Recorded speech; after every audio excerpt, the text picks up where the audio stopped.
Hello, and welcome to the Brutal Arm Big Chin podcast, where our goal is to cut through the BS and deliver the brutal truth about topics related to health and happiness. So today's podcast is number 606, and we're going to talk about nutrition, and the title is Effects of Exercise on Caloric Allowance. So I was talking with a client recently.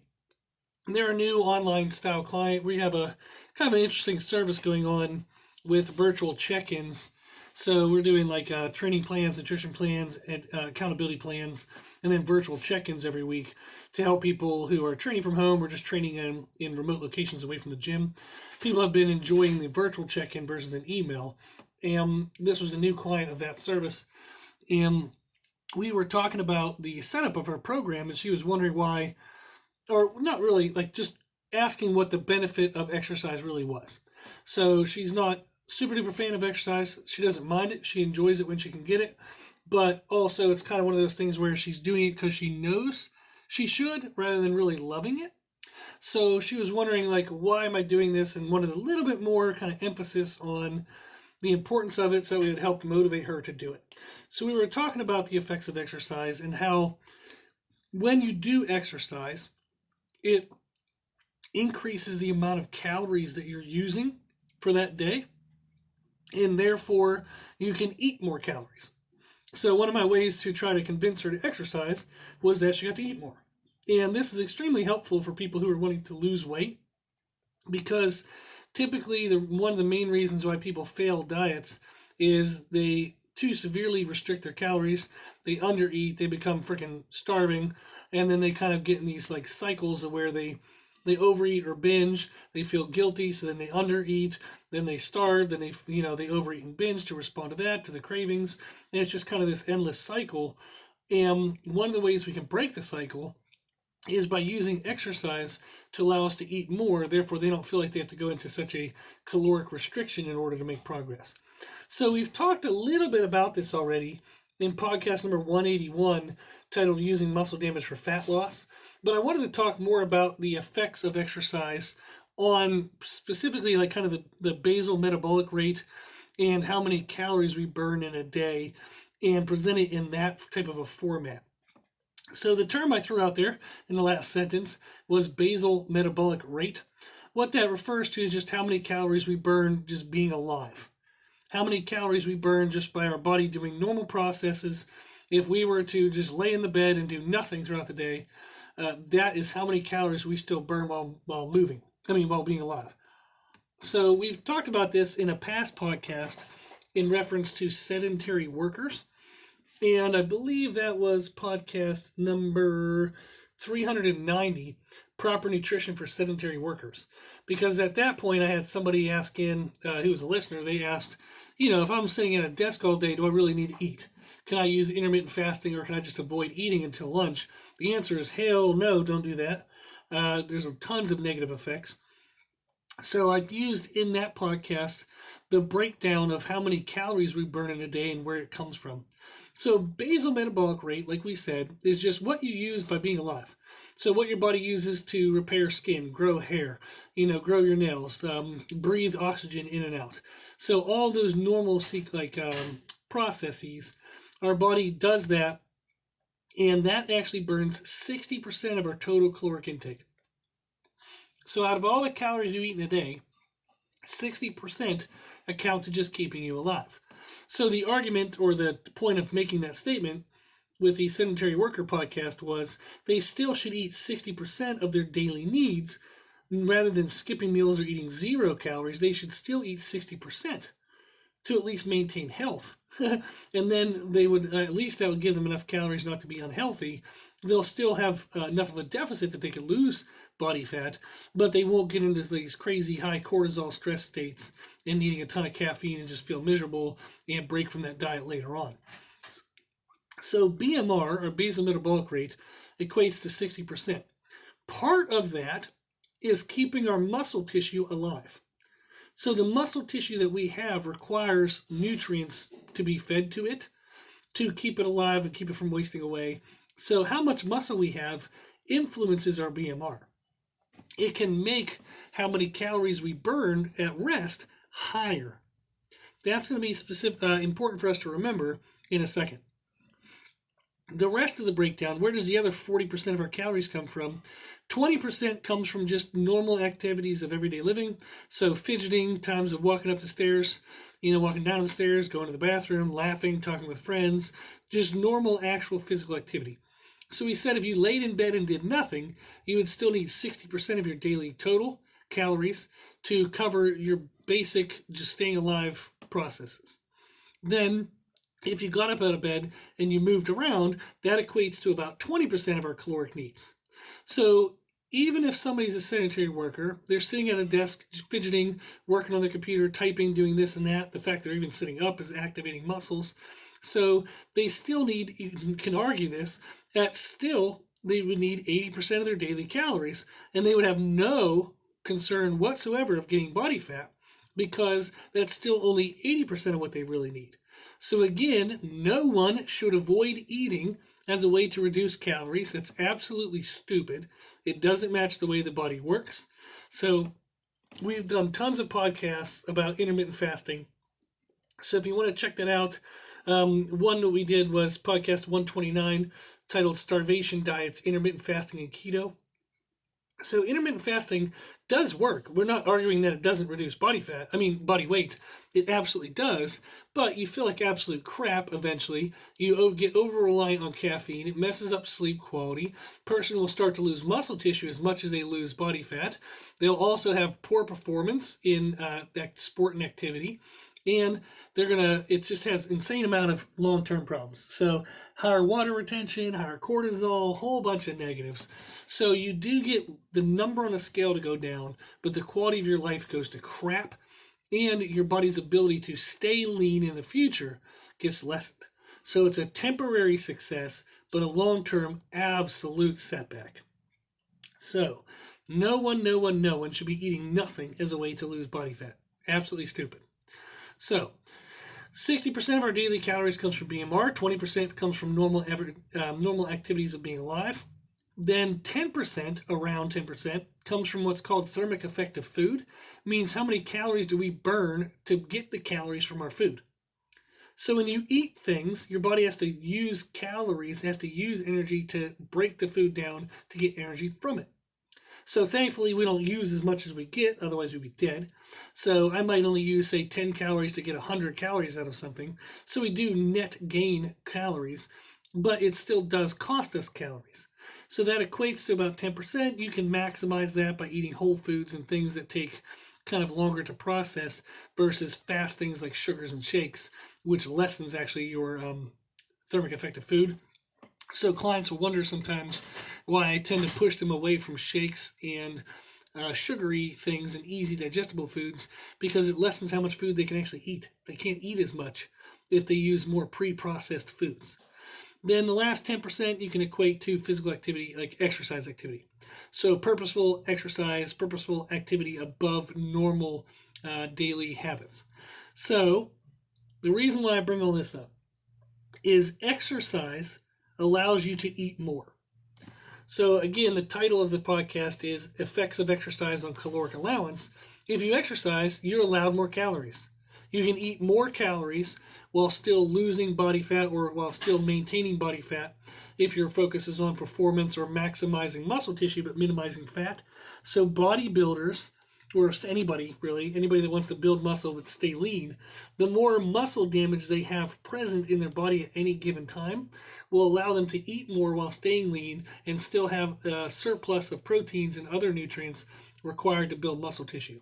So this is extremely helpful to know, because for everyone's goal, whether it's fat loss, performance increase, muscle building, whatever, everyone's goal is benefited by exercise. Okay? Now, let's get into a little bit deeper details. What type of exercise? So, cardio is a good way to burn calories right now, today, while you do it. But it doesn't do much after that. Whereas muscle building activities, you will burn calories while you're doing it, you burn calories while you're recovering from it, and if you eat correctly and you build muscle from it, you can raise your BMR. So like we said, the basal metabolic rate, how many calories you burn by just being alive that day, is increased if you have more muscle mass. So by taking, say, 40 minutes 4 times a week, if you do muscle building activities, you help yourself during the time you're doing it, during the time of recovery, which can be 12 to 24 hours and even longer, depending on how intensity of the workout. And it helps you long term with a higher BMR over the rest of your life. Whereas cardio done for 40 minutes 4 times a week is pretty much a throwaway of 40 minutes. Because all you're doing is burning calories while you're doing it, but you're doing nothing for long-term benefit. Now, I like saying this because people tend to pick cardio because it's easy. Oh, it's easier to walk on a treadmill and watch TV. Oh, it's easier to go for a jog than it is to lift weights. Yeah, since when has the easiest thing got you the best results? Never. Nowhere in life does that apply.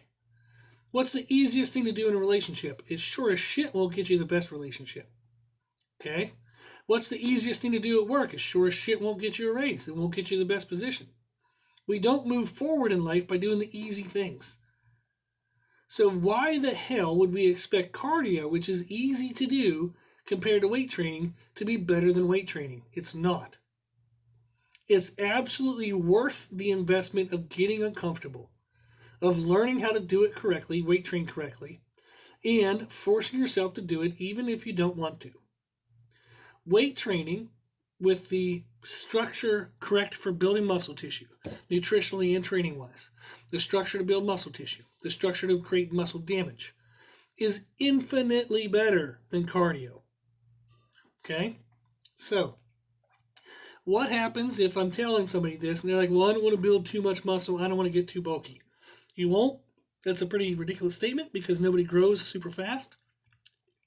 And muscle actually helps create shape in your body. So it can actually help create the curvature of like shoulders, curvature of your glutes, curvature of your thighs that we all find kind of aesthetically pleasing.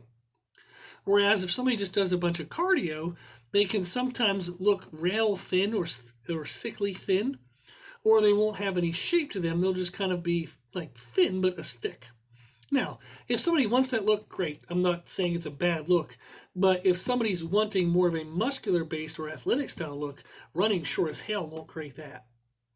Now, if you're worried about getting too bulky, we've done a podcast about this. It's podcast number 591, and I actually did it with my fiance Meredith because she's freaking awesome. And she has done some physique shows. She did 2 physique shows. She freaking won her physique show and placed top 5 in like a huge ass like national type of one. So she's amazing at everything she does. But she has the female perspective on what it takes to build muscle tissue, how hard you have to work, the timeline, the mindset behind that. So if you're a female and you're afraid to train aggressively or intensely, as I'm telling you, which is needed for fat loss, but you're afraid to do it because you think you're going to get too big, go listen to podcast number 591 and let Meredith tell you, okay, that absolutely will not happen. So you can hear it from another female, a female who's been there, who has had the same desires and wants that you've had. You can hear her story, okay? So it's podcast 591. If you can't find that link, send us an email, brutalirongym@gmail.com, and I will send you the link directly. Okay, so we know that exercise allows us to eat more, and that's beneficial for all goals. Cardio, as our form of exercise, only burns calories while you're doing it.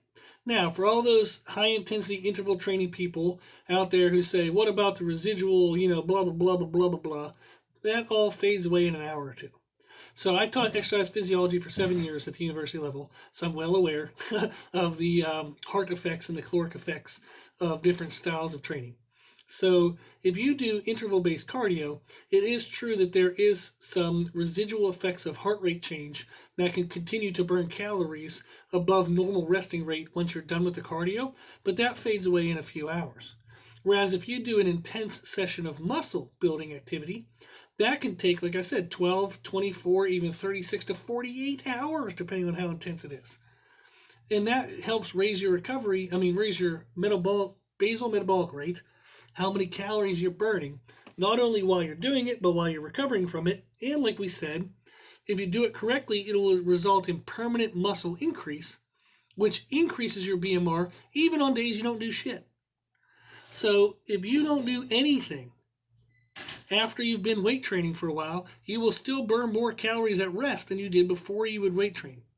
So if I weight train for 6 months, my resting caloric burniture, okay, which isn't even a word, but how many calories you burn while at rest, will be higher.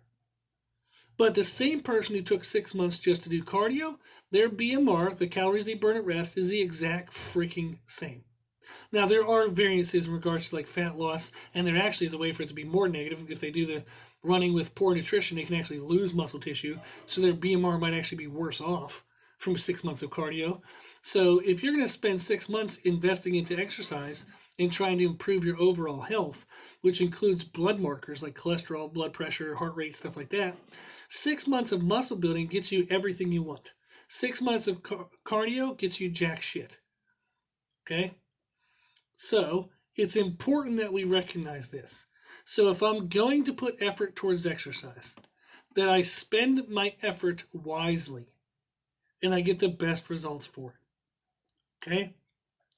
The more you have muscle damage present, the more muscle you take the time to build, the overall more calories you'll be allowed during your diet to obtain all goals. All goals.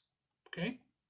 So, one of the things we do all the time is I'll take advantage of this effect, and I'll always have clients with some type of muscle damage all the time. Maybe we have like a Sunday off with muscle damage or a Saturday off with muscle damage, but pretty much, 5, 6, 7 days a week, we have muscle damage present in their body, and that actually allows them to continue to eat more.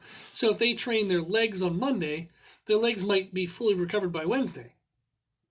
But if we train their legs on Monday, their upper body on Tuesday, their upper body might not be fully recovered by till Thursday. So simply if I train lower body on Monday, upper body on Tuesday, I know for a fact I'll have muscle damage still present on Wednesday. Then on Thursday I can train lower body. Friday I can train upper body. Then I know for a fact I'll have muscle damage present on Saturday and probably even slightly into Sunday.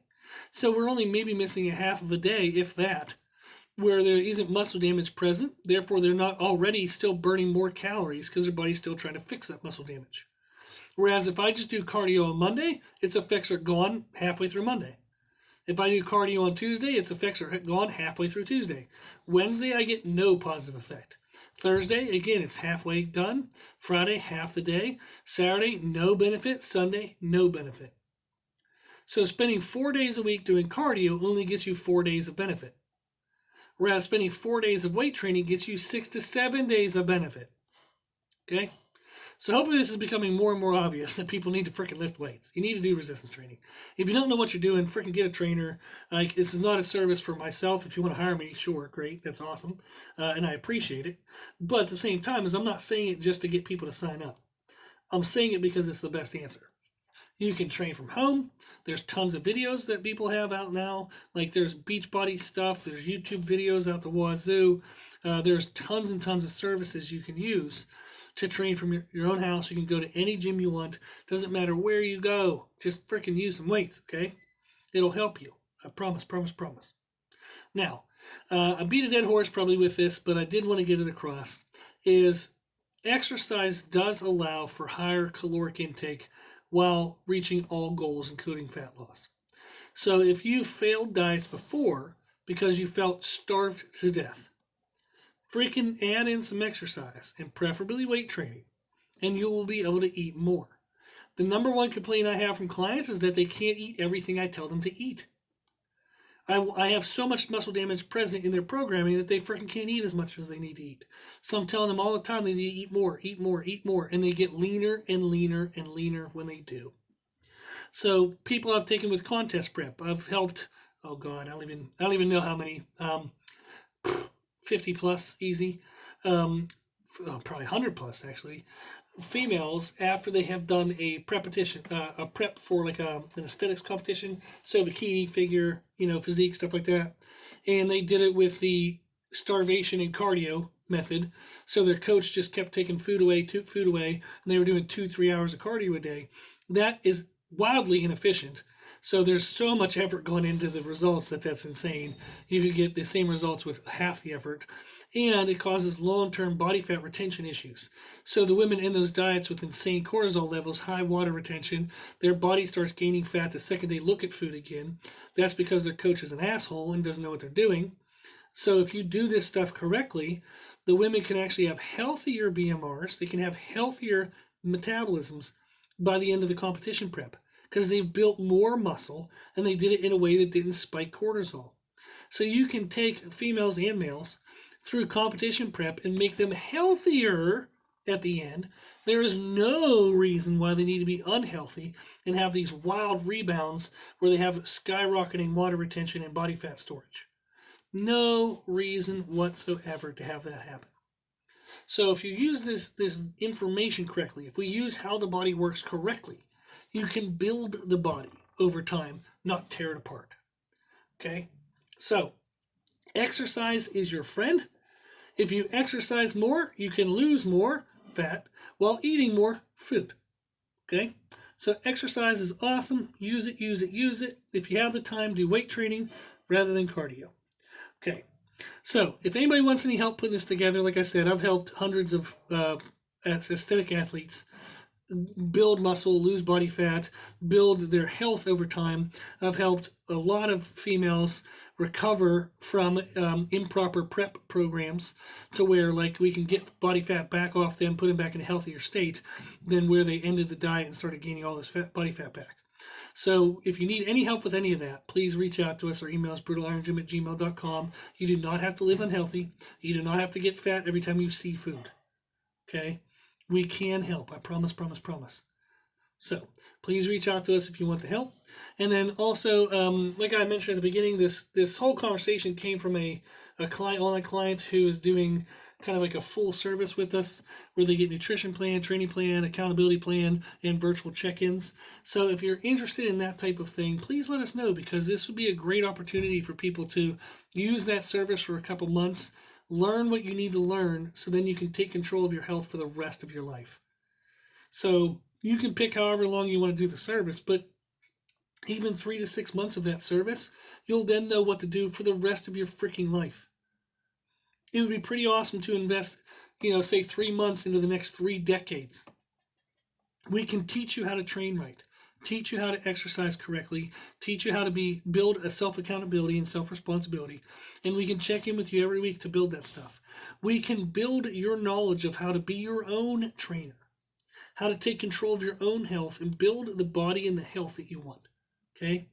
So if you're interested in that service, please reach out to us. Our email is brutalironGym@gmail.com, or you can check out our website, www.brutalironGym.com, and you can check out the website for more of the details with those services. Okay? So please, please, please add exercise to your regular routine. It absolutely is helpful. It allows you to eat more. There's tons of benefits. Cool. Thank you for listening. Now, real quick before you tune me out, don't tune me out yet. Okay, you still alive, still awake? Clap, clap, clap. Everybody still here? Okay. So please share this podcast. I think this podcast is one that would be really beneficial for people to hear. That they can actually eat a lot and they can eat, to a good full amount and still lose body fat. They do not have to starve. They don't have to get into self-punishment cycles. You do not have to be miserable to lose body fat. You don't. You absolutely don't. So please, if you're going to share one, please share this one. I think it's super helpful for people to learn that there's a healthier way of dieting. There's a way that can build your lifestyle, can build your character, can build your physical health, mental health, emotional health. You can become an all-around better person and actually know how to take care of yourself rather than stripping yourself apart from self-hate. Okay? So please share this. I think it will really help people. Cool. Okay. Then if you like the information we present in these podcasts, you can find more from us on Instagram, Facebook, and Twitter at Brutal Iron Gym. And if you have any questions, feedback, or suggestions, like we tell you all the time, this podcast is for you. So we want to know what you want to learn about. And you can tell us at our email at brutalironGym@gmail.com. Okay, as always, I hope this was helpful. And thank you for listening. And thank you for watching.